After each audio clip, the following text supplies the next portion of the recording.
The Giver, Chapter 13. Days went by, and weeks. Jonas learned through the memories the names of colors, and now he began to see them all in his ordinary life, though he knew it was ordinary no longer and would never be again. But they didn't last. There would be a glimpse of green, the landscape lawn around the central plaza, a bush on the riverbank, the bright orange of pumpkins being trucked in from the agricultural fields beyond the community boundary, seen in an instant, the flash of brilliant color, but gone again, returning to their flat and hueless shade. The Giver told him that it would be a very long time before he had the colors to keep. "But I want them," Jonas said angrily. "It isn't fair that nothing has color." "Not fair?" The Giver looked at Jonas curiously. "Explain what you mean." "Well," Jonas had to stop and think it through. "If everything's the same, then there aren't any choices. I want to wake up in the morning and decide things, a blue tunic or a red one." He looked down at himself, at the colorless fabric of his clothing. "But it's all the same. Always." Then he laughed a little. "I know it's not important what you wear. It doesn't matter, but—" "It's the choosing that's important, isn't it?" the Giver asked him. Jonas nodded. "My little brother," he began, and then corrected himself. "No, that's inaccurate. He's not my brother, not really. But this new child that my family takes care of, his name's Gabriel." "Yes, I know about Gabriel." "Well, he's right at the age where he's learning so much. He grabs toys when we hold them in front of him. My father says he's learning small muscle control, and he's really cute." The Giver nodded.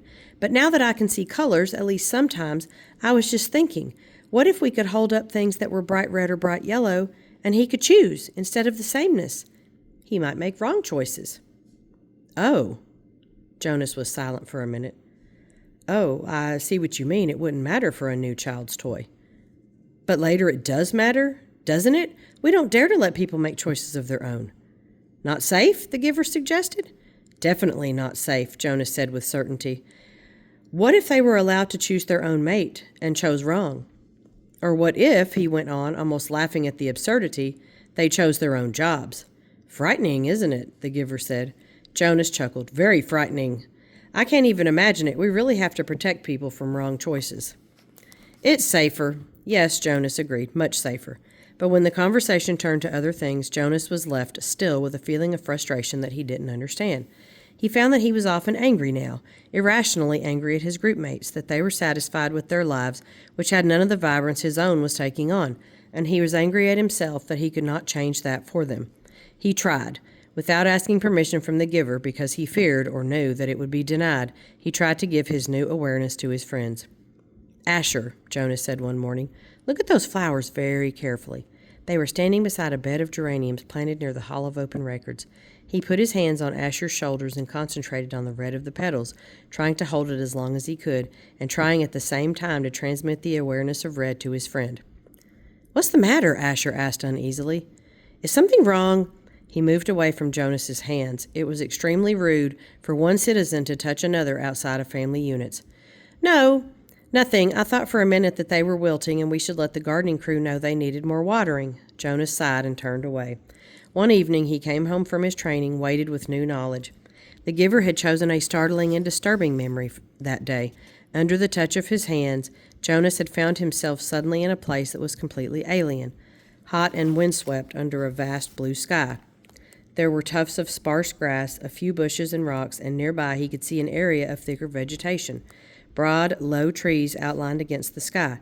He could hear noises, the sharp crack of weapons. He perceived the word guns, and then shouts and an immense crashing thud as something fell, tearing branches from the trees. He heard voices calling to one another. Peering from the place where he stood hidden behind some shrubbery, he was reminded of what the Giver had told him, that there had been a time when flesh had different colors. 2 of these men had dark brown skin, the others were light. Going closer, he watched them hack the tusks from a motionless elephant on the ground and haul them away, spattered with blood. He felt himself overwhelmed with a new perception of the color he knew as red. Then the men were gone, speeding toward the horizon in a vehicle that spit pebbles from its whirling tires. One hit his forehead and stung him there, but the memory continued, though Jonas ached now for it to end. Now he saw another elephant emerge from the place where it had stood hidden in the trees. Very slowly it walked to the mutilated body and looked down. With its sinuous trunk it stroked the huge corpse. Then it reached up, broke some leafy branches with a snap, and draped them over the mass of torn thick flesh. Finally, it tilted its massive head, raised its trunk, and roared into the empty landscape. Jonas had never heard such a sound. It was a sound of rage and grief, and it seemed to never end. He could still hear it when he opened his eyes and lay anguished on the bed when he received the memories. It continued to roar into his consciousness as he pedaled slowly home. "Lily," he asked that evening when his sister took her comfort object, the stuffed elephant, from the shelf, "did you know that once there really were elephants? Live ones?" She glanced down at the ragged comfort object and grinned. "Right," she said skeptically. "Sure, Jonas." Jonas went and sat beside them while his father untied Lily's hair ribbons and combed her hair. He placed one hand on each of their shoulders. With all of his being, he tried to give each of them a piece of the memory, not of the torture cry of the elephant, but of the being of the elephant, of the towering, immense creature and the meticulous touch with which it had tended its friend at the end. But his father had continued to comb Lily's long hair, and Lily, impatient, had finally wiggled under her brother's touch. "Jonas," she said, "you're hurting me with your hand." "I apologize for hurting you, Lily," Jonas mumbled and took his hand away. "Accept your apology," Lily responded indifferently, stroking the lifeless elephant. "Giver," Jonas asked once as they prepared for the day's work, "don't you have a spouse? Aren't you allowed to apply for one?" Although he was exempted from the rules against rudeness, he was aware that this was a rude question, but the giver had encouraged all of his questions, not seeming to be embarrassed or offended by even the most personal.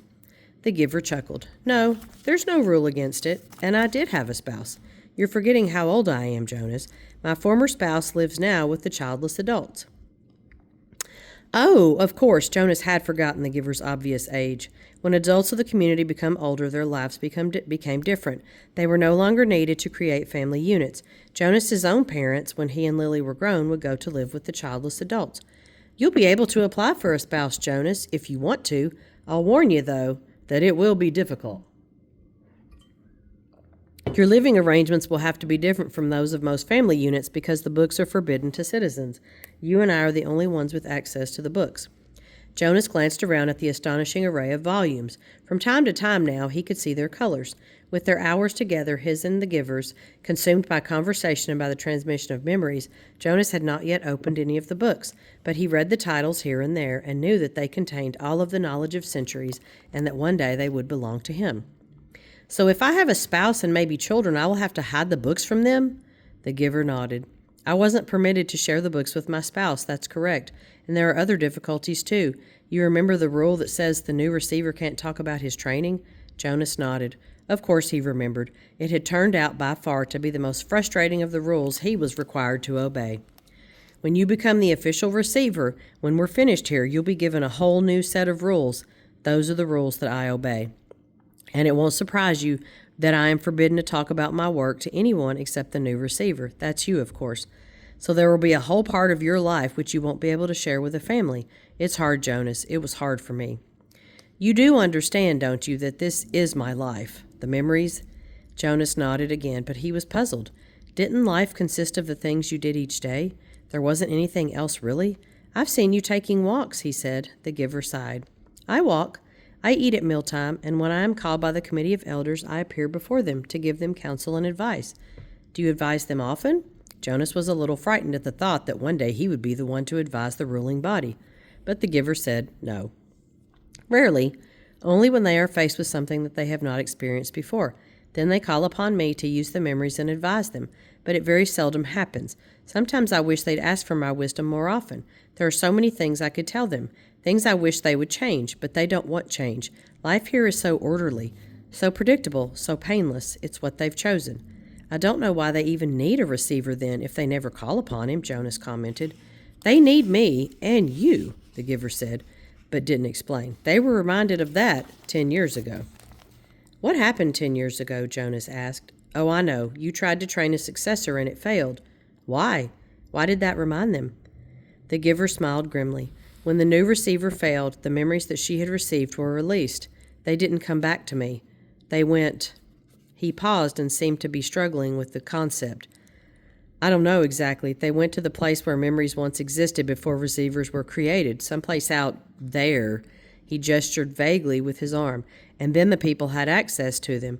Apparently that's the way it was. Once. Everyone had access to memories. It was chaos," he said. "They really suffered for a while. Finally it subsided as the memories were assimilated, but it certainly made them aware of how they need a receiver to contain all that pain and knowledge." But you have to suffer like that all the time, Jonas pointed out. The giver nodded. And you will. It's my life. It will be yours. Jonas thought about what it would be like for him. Excuse me. Along with walking and eating, and he looked around the walls of books. Reading? That's it? The giver shook his head. Those are simply the things that I do. My life is here. In this room? The giver shook his head. He put his hands to his own face, to his chest. No, here, in my being, where the memories are. My instructors in science and technology have taught us about how the brain works, Jonas told him eagerly. It's full of electrical impulses. It's like a computer. If you stimulate one part of the brain with an electrode, He stopped talking. He could see an odd look on the giver's face. They know nothing, the giver said bitterly. Jonas was shocked. Since the first day in the annex room, they had together disregarded the rules about rudeness, and Jonas felt comfortable with that now. But this was different, and far beyond rude. This was a terrible accusation. What if someone had heard? He glanced quickly at the wall speaker, terrified that the committee might be listening, as they could at any time. But as always during their sessions together, the switch had been turned to off. Nothing? Jonas whispered nervously. But my instructors. The giver flicked his hand as if brushing something aside. Oh, your instructors are well trained. They know their scientific facts. Everyone is well trained for his job. It's just that without the memories, it's all meaningless. They gave that burden to me and to the previous receiver and the one before him. And back and back and back, Jonas said, knowing the phrase that always came. The giver smiled, though his smile was oddly harsh. That's right, and next it will be you. A great honor. Yes, sir. They told me that at the ceremony, the very highest honor. Some afternoons, the giver sent him away without training. Jonas knew, on days when he arrived to find the giver hunched over, rocking his body slightly back and forth, his face pale, that he would be sent away. Go, the giver would tell him tensely. I'm in pain today. Come back tomorrow. On those days, worried and disappointed, Jonas would walk alone beside the river. The paths were empty of people except for the few delivery crews and landscape workers here and there. Small children were all at the child care center after school, and the older ones busy with volunteer hours or training.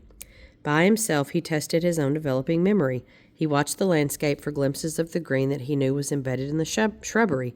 When it came flickering into his consciousness, he focused upon it, keeping it there, darkening it, holding it in his vision as long as possible until his head hurt and he let it fade away. He stared at the flat, colorless sky, bringing blue from it, and remembered sunshine until finally, for an instant, he could feel warmth.